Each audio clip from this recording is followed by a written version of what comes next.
Roage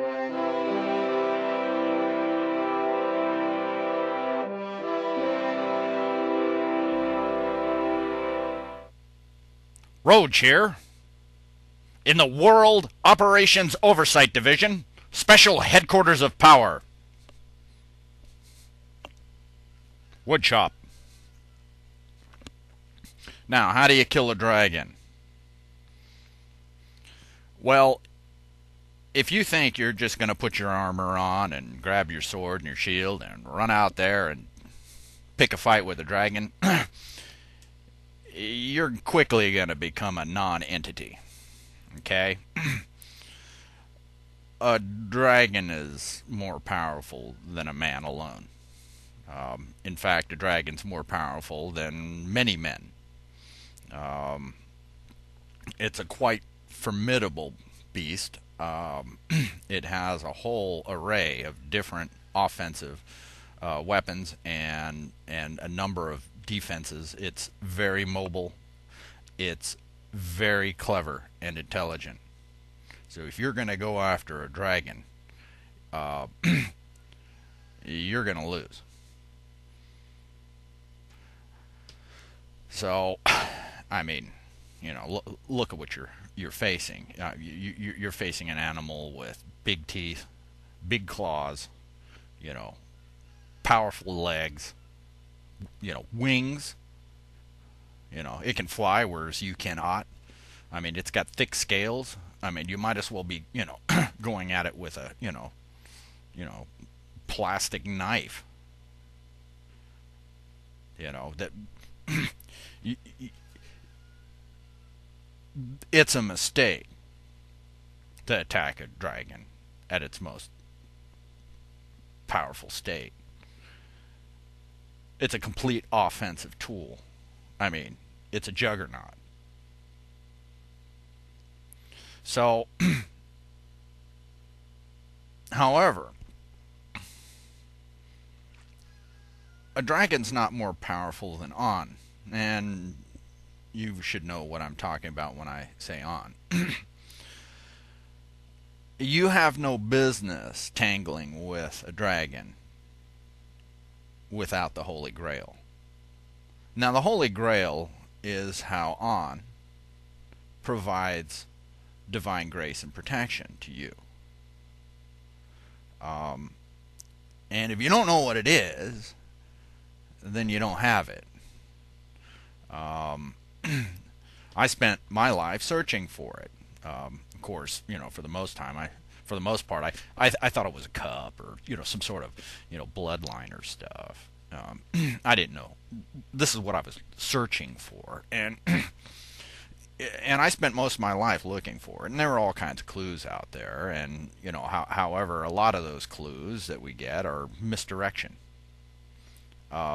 See, the dragon doesn't want you to have the Holy Grail because it knows what it is. It knows it. Once a man has the Holy Grail, then it's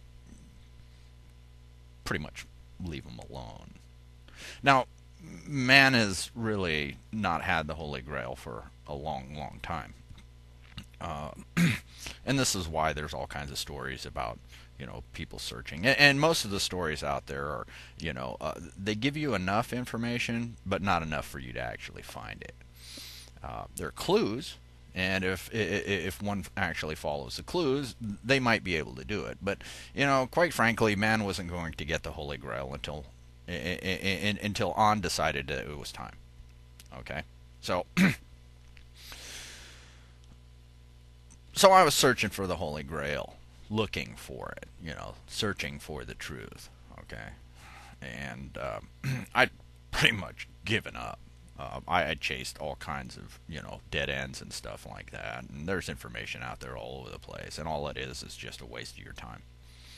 And I, for the most part, I mean, it was still in the back of my mind, but I wasn't even actively looking.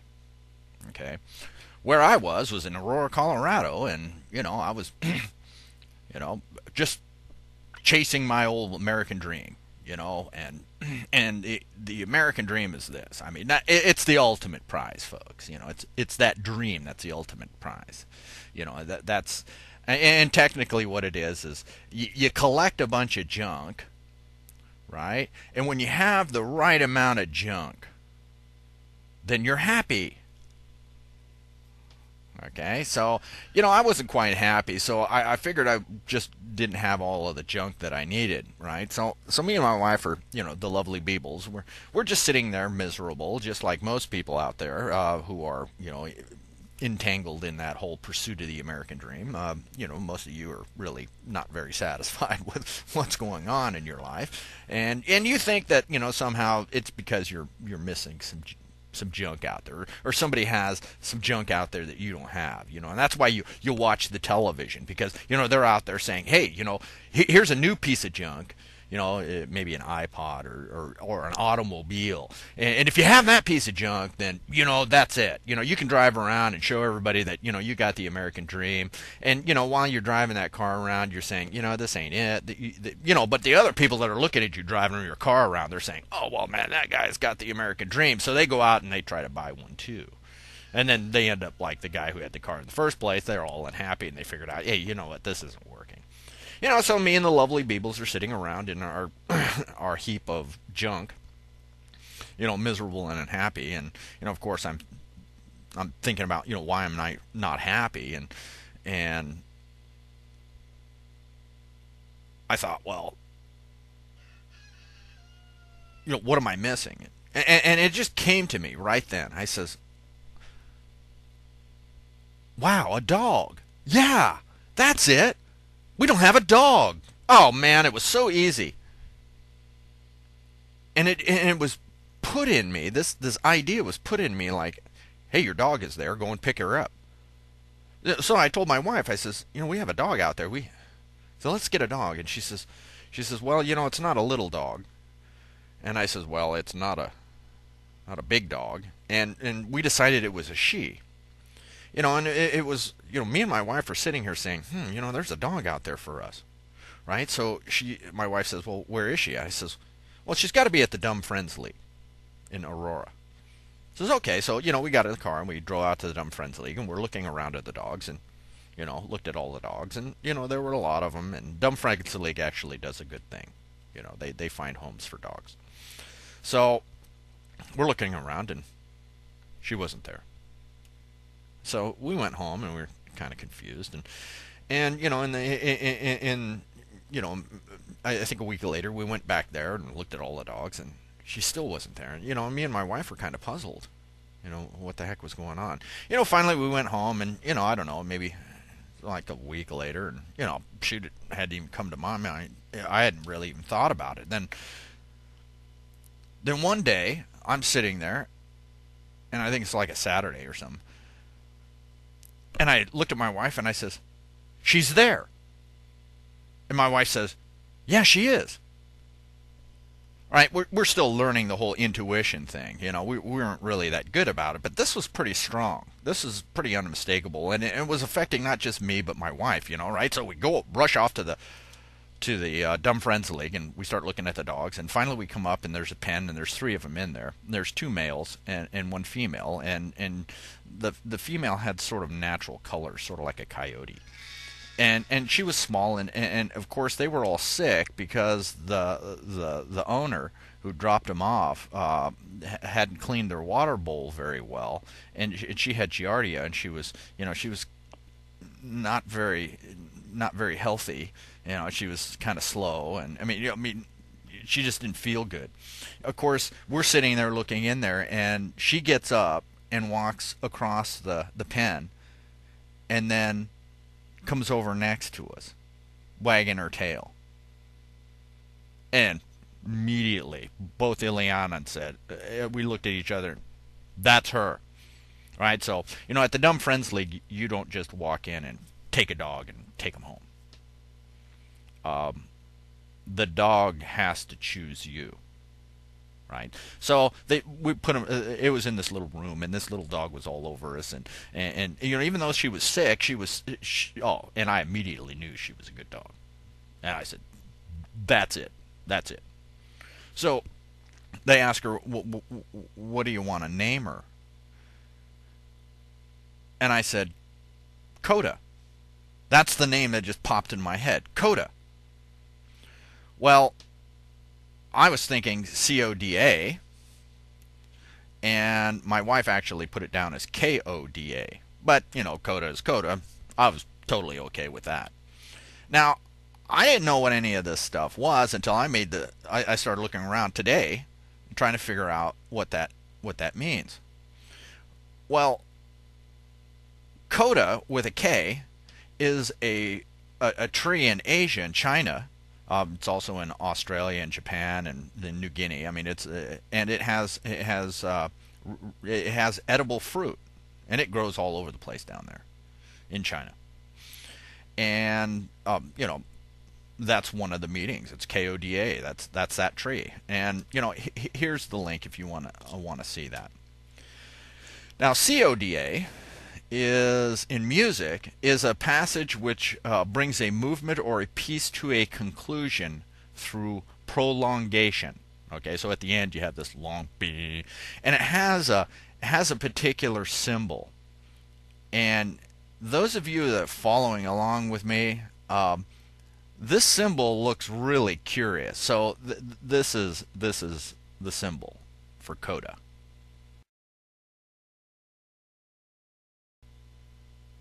Pretty interesting, huh? What are the chances? Huh? All right, so this dog, right? Because I'd concluded that men weren't going to show me where the Holy Grail was. Okay? Because quite frankly, if men knew, and I didn't trust men anymore, because I basically made an assumption that if men actually knew where to find the Holy Grail, that we wouldn't be having the problems that we're having. Okay? And the fact that I didn't trust men based on that assumption was a pretty valid assumption and actually proved to be accurate. So, who taught me how, what the Holy Grail was and how to find it? Well, Coda did. Now, here's a picture of Coda. Now, this picture was taken in Hong Kong, in China. Okay? I took Coda with the lovely Beebles and I, and we went to China, into Hong Kong. And she lived there, and she had fun, because it had all the things that Coda liked. Now, Coda couldn't catch a squirrel to save her life. And she used to play with the coyotes out in Aurora. I mean, she'd be nose to nose with those things. And she couldn't catch a squirrel, but she would just love to catch a squirrel. But she was pretty good with raccoons and skunks, and but she was excellent at killing reptiles and rodents. Absolutely. And she would take care of rats, and she would eat them if I let her. She loved muddly mice. We would do that frequently.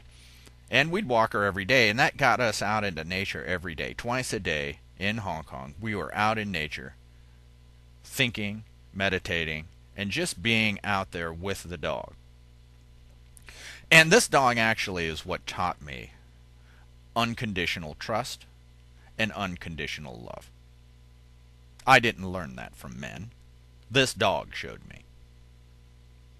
She was a very interesting being. Ask people who know this dog, and they'll tell you that that dog was something different. She was certainly more knowledgeable about the things that I needed to know than I was. And I watched her very carefully. In fact, if I let her take me for a walk, she would take me to the most beautiful places in the area. She knew exactly where they were. I learned that, hey, instead of me leading her, if I just simply took her off the leash and let her walk, she would find the most beautiful places in that whole area. She knew more about life than we did. And when I decided to start paying attention to what she was teaching me, she gave me the key to the Holy Grail. Now, I'm in Hong Kong, and that story's out there. And I get the Holy Grail, and I find out that it's fundamental law. That's all. It's based on unity responsibility, not duality responsibility. Taking responsibility, complete responsibility, and placing complete and unconditional trust in on. Easy. So easy that man has been thoroughly distracted by all of his things and all of his power and control that he couldn't get it. And not only that, but here's the problem with the Holy Grail. You can't find it. You can search all you want. That's not how it comes about. It's a gift. It's granted to you when you're ready. It finds you. And if you're not ready, you won't find it and it won't find you. Now, I show you how to do this in other videos. If you have questions, go and go to go to the cheat sheet Mark IV. Oh, go to my website, spend some time, ask me some questions. I'll show you. If you're ready, it will find you. I know there are other people that are ready, and it has found them, and they're out there. They're standing right in front of you with the Holy Grail, and they enjoy divine grace and protection, and you don't even know it because you can't see it. That's the odd thing is the Holy Grail is hiding right in front of your face. Unless your perception is changed, you can't tell it's there. And all it is the law. The law. On's law. Supreme law. The law you need to kill a dragon.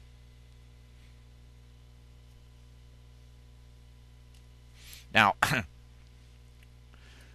there's a lot of people out there who's been trying to show us these things.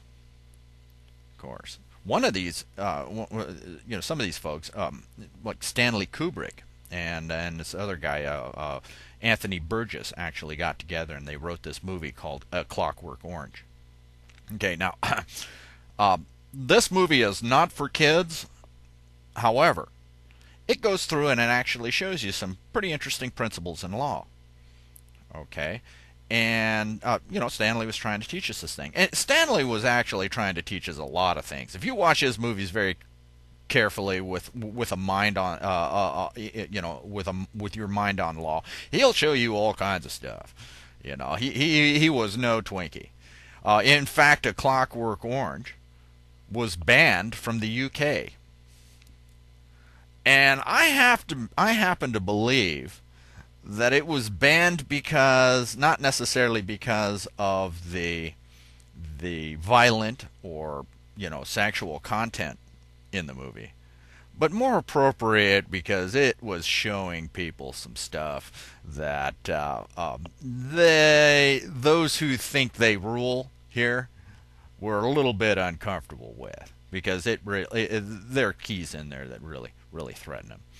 Because if you know the law and you understand trial by combat, then you're pretty formidable, and they consider you a threat.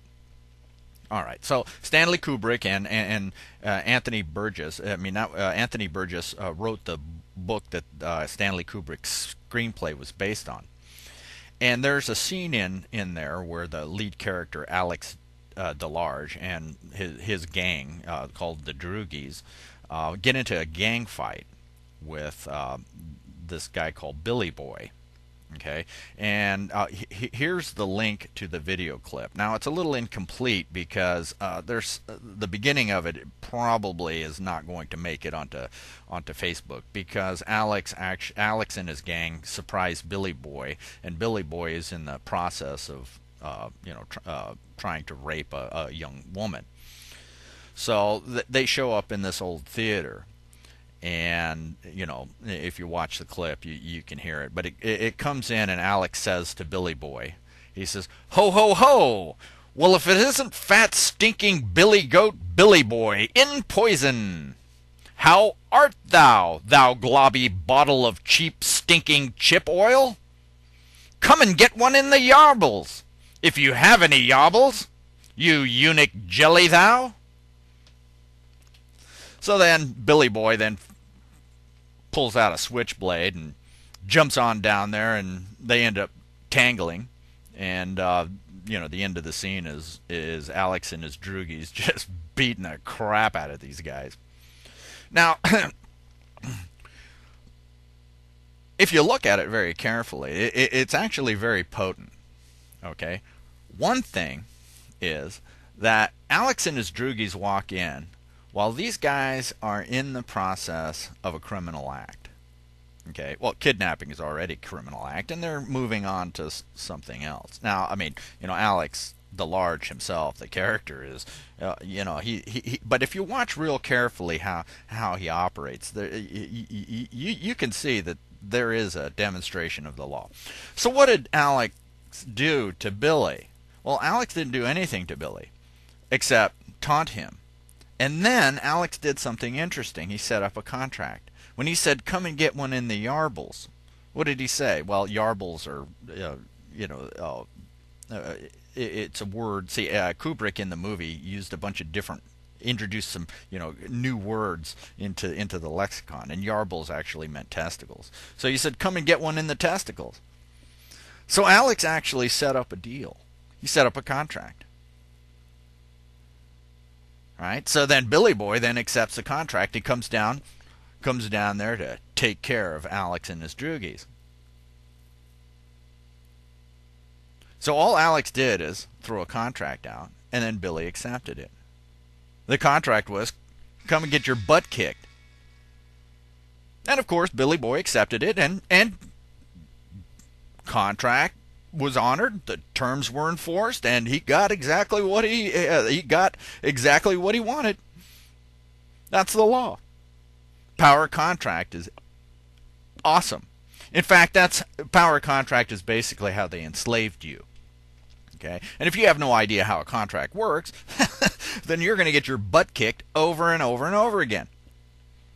All right? Now, little kids have a saying called "Sticks and stones will break my bones, but words can never hurt me." Okay? Now, that's true in one sense. It's also false in one sense. In one sense, when Alex is taunting Billy Boy, right? Alex can say anything, right? But it's when Billy takes the first violent act, accepts the contract, and proceeds to commit an offensive act against the droogies. That's trial by combat. The aggressor always loses. Okay? That's trial by combat. That's how it works. Right? You don't want to be the aggressor. The one who draws first blood loses. The one who attacks loses. See, this is why Yoda was telling Luke Skywalker, a Jedi only acts in defense. He never attacks. He always acts in defense. Why? It's trial by combat. You don't want to make the first move. If you do, you have a problem. You're going to get your butt kicked. All right? So, knowing contract's actually pretty important. In fact, if you could go through your life and see how you've made deals voluntarily, right? Because there was nothing stopping Billy Boy from accepting the agreement. When he willingly chose to come down and get one in the yarbles, that's what he got. Now, Kubrick and Burgess, there's, if you watch Kingdom of Heaven, you'll see the same principle. This is not subject to interpretation. This is settled law.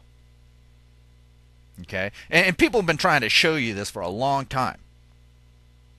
All you need to do is pay attention. You learn contract, and you learn how it works, you will see all the places where they didn't come and take your power away from you. You gave it to them. They just held out a contract and you accepted it. You said, hey, kick my butt, and they did. And they are, too. How's that working out for you? All right. So you want to kill a dragon. Okay? Well, I'll tell you what. The best way is to be one of these.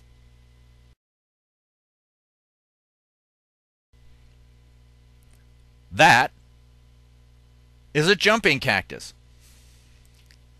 Now, you folks in Arizona know what these are. I was introduced to these in Arizona, and I find them actually, you know,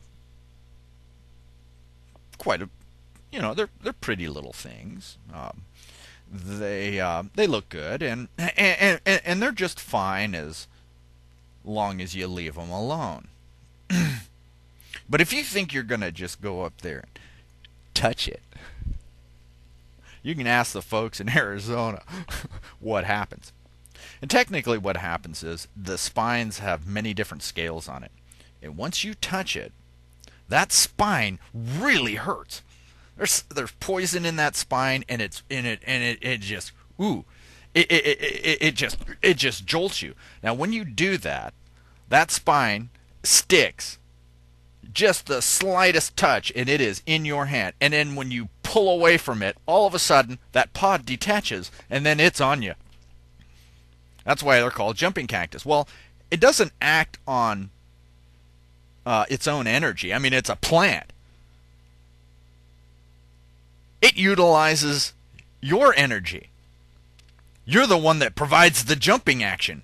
You're the one that provides it all of its power. So when you touch it, it's all of a sudden on you.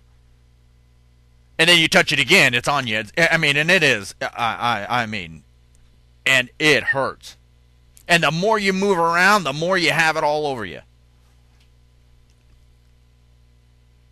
So,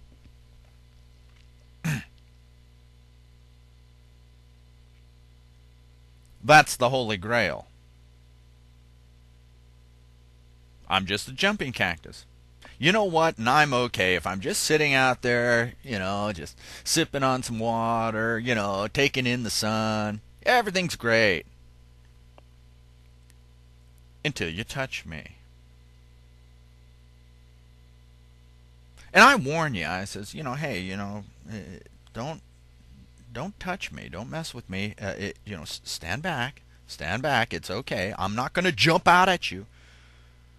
Right? And I'm okay if you don't touch me. I'm just sitting here sipping water in the sun. I ain't hurting anybody. I'm not going out there and sticking my spines in people. Now here comes the dragon, and I'm just sitting out there soaking up the sun. And I decided to grow myself in the shape of a sheep.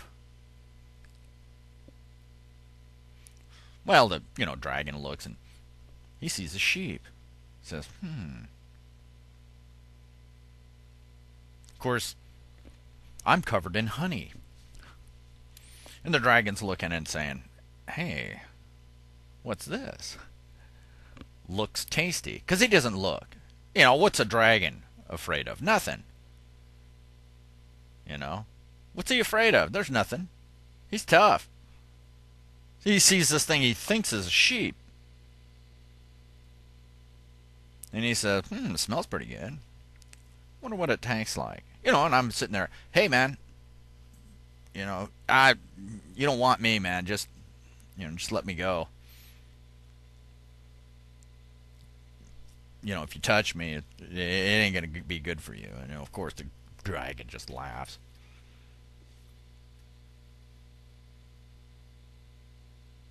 So the dragon comes out, eats me whole. Well, I'm inside now. Those thorns are poisonous. They're sticking to his insides. And the more he works, the more those spines go. Eventually, those spines get into the bloodstream. That poison's in this bloodstream. These thorns are working towards its heart now. It's just a matter of time. So I'm sitting around, just being a cactus. And these guys, you know these guys, they're from the IRS. So they went and they handed me this contract, and he says, hey, come and get one in the Yarbles. And I says, nah, that's okay. Have a nice day. And they said, no.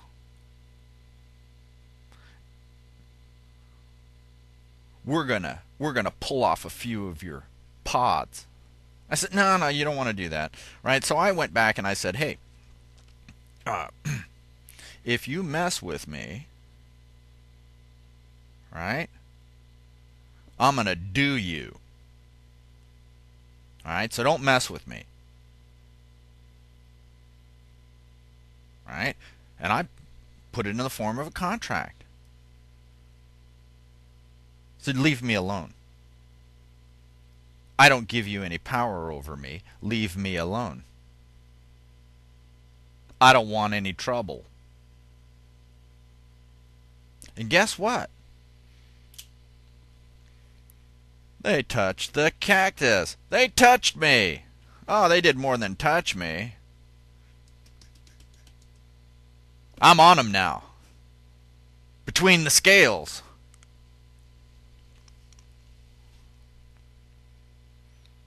This is what I'm waiting for. I'm waiting for a federal judge. I'm waiting for them to find a federal judge who is stupid enough to put his name on a warrant for my arrest. I can't wait for that.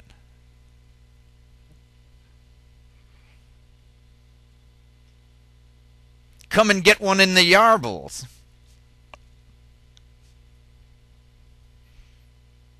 Here's why. So far, all I've been dealing with is the IRS. They like to create a separation between themselves and the federal government. Now, I have already got some agents of the Treasury they've totally touched the cactus. Right? They've bitten the cactus. However, that's not the dragon. This dragon has caused me problems my whole life. So I was just sitting there as a nice little honey-covered sheep-shaped cactus. And they came over and fucked with me. I wasn't hurting anybody. In fact, I was teaching a whole bunch of other people how to be cactuses. So we're all just sitting around there just being cactuses. And it was okay. Until they went and decided that, hey, they were going to touch me. So now, I'm waiting for the federal government to reach over and pull that off of the IRS. That's what I want. Because with the federal government, I got the UN, and I got the Vatican. And I got those wonderful folks in Israel, too.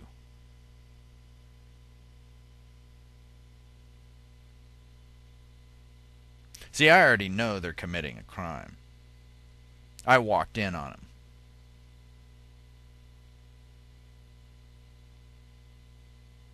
Now, they think they're getting in my shit.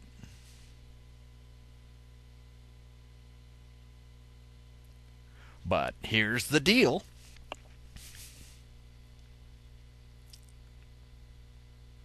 There are already other people out there that have the Holy Grail. The government does not know who they are.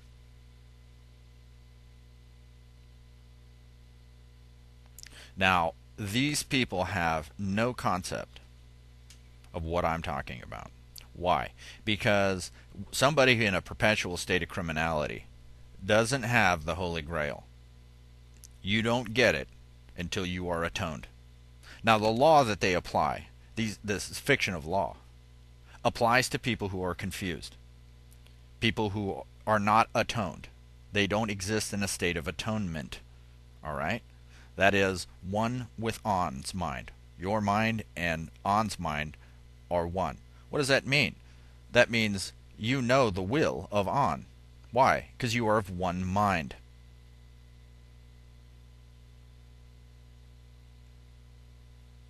You're fine if you do right. Right is the will of An.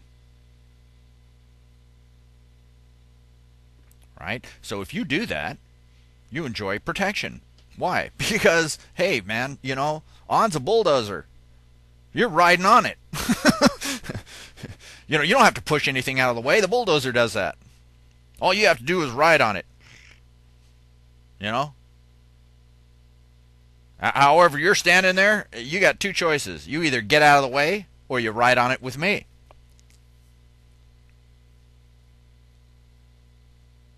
If the dragon thinks he's going to stand in front of the bulldozer, he's kibble. Toast. A non-entity. See, a dragon is there to help you find the Holy Grail. It is an opponent a man cannot beat or defeat. Only An can defeat it. A man can when he has the Holy Grail. But it's really not the man that does it, it's An. Here's their problem. There are folks at the top that know this. See, that's why they try to hide what, Stanley Kubrick was teaching us. And other people out there. And here's the thing.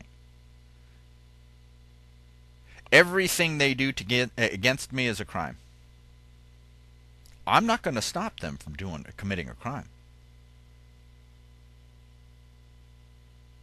However, the contract's going to be enforced, whether they like it or not. If they kill me, if they eat me, they're done.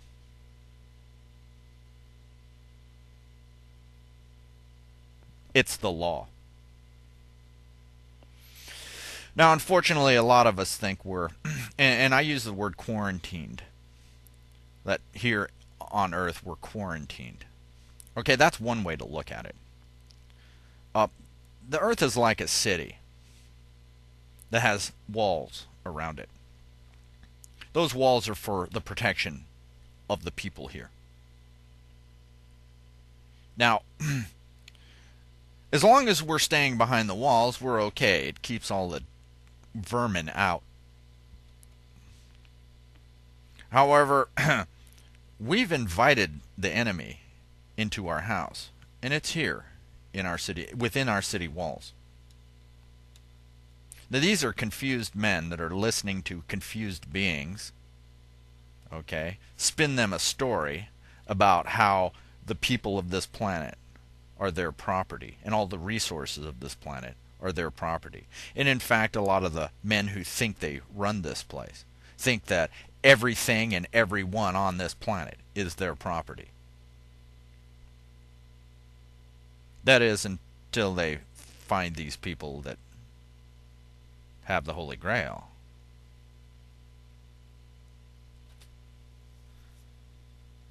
It'll be a lesson for them. And it's a good lesson, and it's worth learning.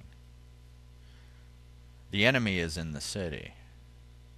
I know and see what that enemy is. It's as obvious to me as rat turds in the sugar bowl. I know who these people are. When one of these people come into my environment, I know exactly who they are.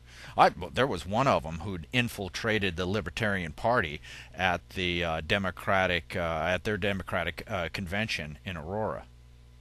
Boy, my wife and I knew immediately. And in fact, this guy says, "Get these people away from me." Of course, we weren't going anywhere. Eventually, we ended up sitting at that table, and then eventually I was sitting across from him. And they were having problems. They couldn't figure out why they were beset with all of these problems. I know why. Because this guy who'd infiltrated them was undermining everything that they were doing from the inside. And none of the people in the Libertarian Party realized that they had a traitor in their midst. I spotted them right away. So what did I do? I notified the Libertarian Party that they had a rat in there that was causing them problems. Did they listen? No, they didn't. No, blind. See, that's the problem. Most of these people are confused. They are not in a state of atonement. They don't know the law. They have a specific blindness imposed on them, and that blindness will not be removed until they themselves are atoned. I have nothing to worry about from these people. And right now, and I'll repeat this, their suffering begins and ends with me. Mr. Dragon, I'm in your stomach. It's too late. Now, I'll tell you what. If you think you're going to violate my rights anymore and think that there are going to be no consequences for it, I'll tell you what. This planet is going to shake like a muddy dog. Guaranteed. And there's enough people on this planet right now that have the Holy Grail. Those meek people. That they're going to continue. And it is not going to be like it is now. It is not. Do what you want to me, but you will not escape the consequences. If you want to meet with me, and if you want to plumb the mercy and forgiveness in me, I'd be happy to show that to you.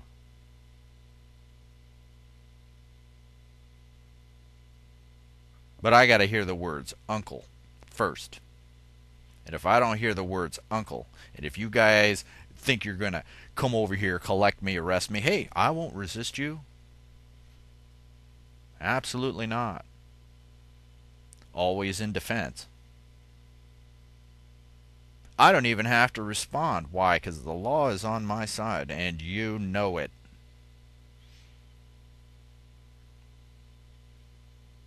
You would have bagged me a long time ago if you think the law was on your side, but it's not, and you know it. That's why none of your judges actually respond to any of my telephone calls. So far, those guys know what's going on. You attorneys out there, you guys have no clue. Because you are in a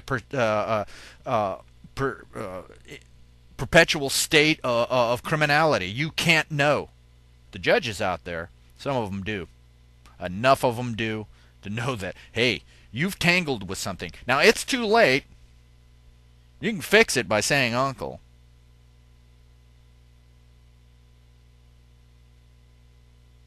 I'll tell you what I told you the first time your agents encountered me. Don't mess with me. Leave me alone. I'm just sitting here. I'm not hurting anybody. But I tell you what, I'm getting a little sick of starving to death. Your actions cause damages. You're going to correct those damages one way or the other. You think you're going to kill me or get rid of me? You're going to be a non-entity, and it is going to go really hard for you. On has this curious way of finding everything that you're afraid of, and he will exploit that.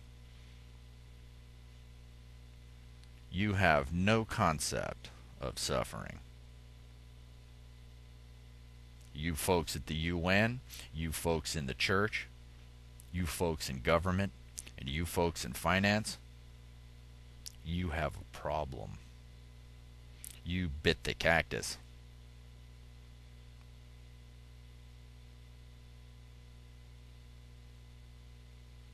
Now there's a procedure for removing the thorns.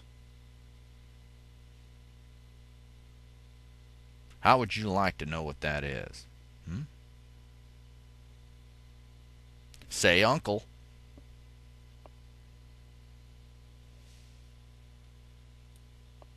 I'm Roage at the World Operations Oversight Division, special headquarters of power, the wood shop. You have a good day.